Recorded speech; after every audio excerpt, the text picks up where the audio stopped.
The Supreme Court last week issued a ruling that could allow big banks to go back to stealing from mom and pop.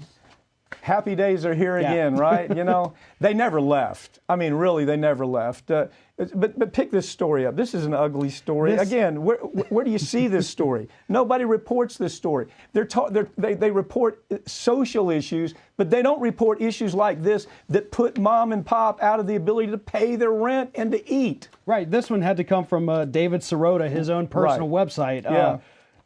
So what has happened here last week was the Supreme Court issued their ruling in the Thole versus U.S. Bank.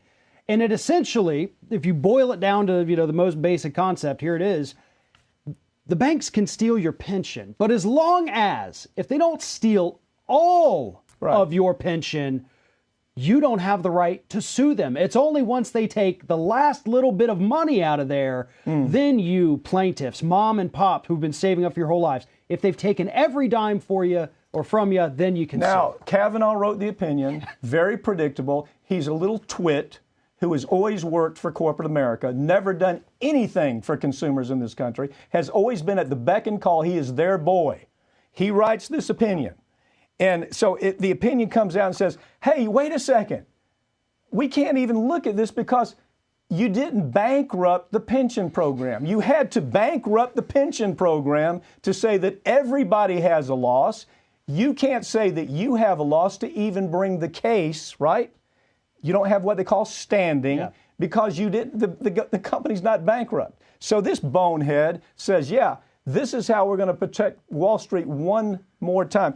$230 billion. $230 billion moves from pension programs to money predator managers. They call themselves managers. They're predators. That's all they are. Right. And what's interesting about this, to kind of hit on the point you just brought up, these are the pension funds put together by a corporation or a public entity, and everybody shares off the pension fund.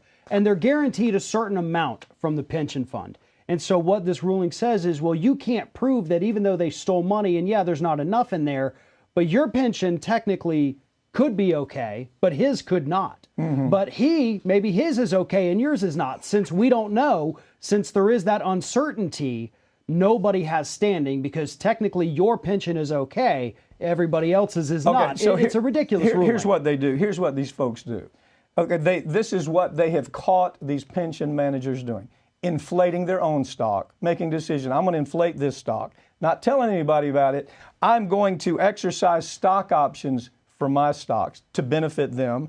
I'm going to manipulate the accounting rules to where it looks like we're doing a good job. All of those things, according to Kavanaugh, are okay. You can do that, Wall Street, because I'm one of you. That's what he is. He is a total, utter sellout.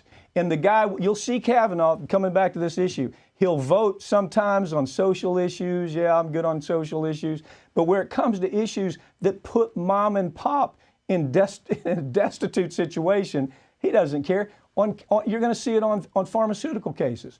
If a pharmaceutical company kills thousands of people, Kavanaugh is going to make a ruling that allows them to do that. If mom and pop lose pension programs, that's okay. If workers' rights are at risk, that's okay. If the environment is raped by corporate America with the Kavanaugh types, that's okay. And you know what? The truth is, it's not just Kavanaugh. It's all these federal judges that are being appointed by Trump. And I'd love to say there's a difference between those judges and the Trump judges that were appointed, but there's not. Right. The only difference between the Trump judges and the Obama judges is the social issues. We have seen plenty of Obama judges pillage the environment, absolutely destroy consumers' rights, destroy workers' rights, and we have talked about every one of those stories as it happens. Yeah, but God forbid we should talk about Obama appointments because we're not being tribal. Bad news is we're not tribal. Right. We call balls and strikes, and that's what we're doing right here. Farron, one more point.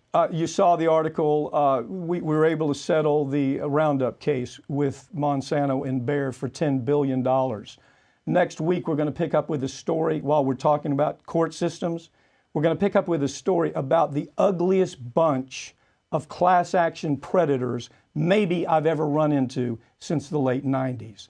It's an interesting story about how they're trying to destroy the rights, completely take away the rights for people who are injured by Roundup in the future when they develop cancer. So we'll pick up with that story next week. Sounds good.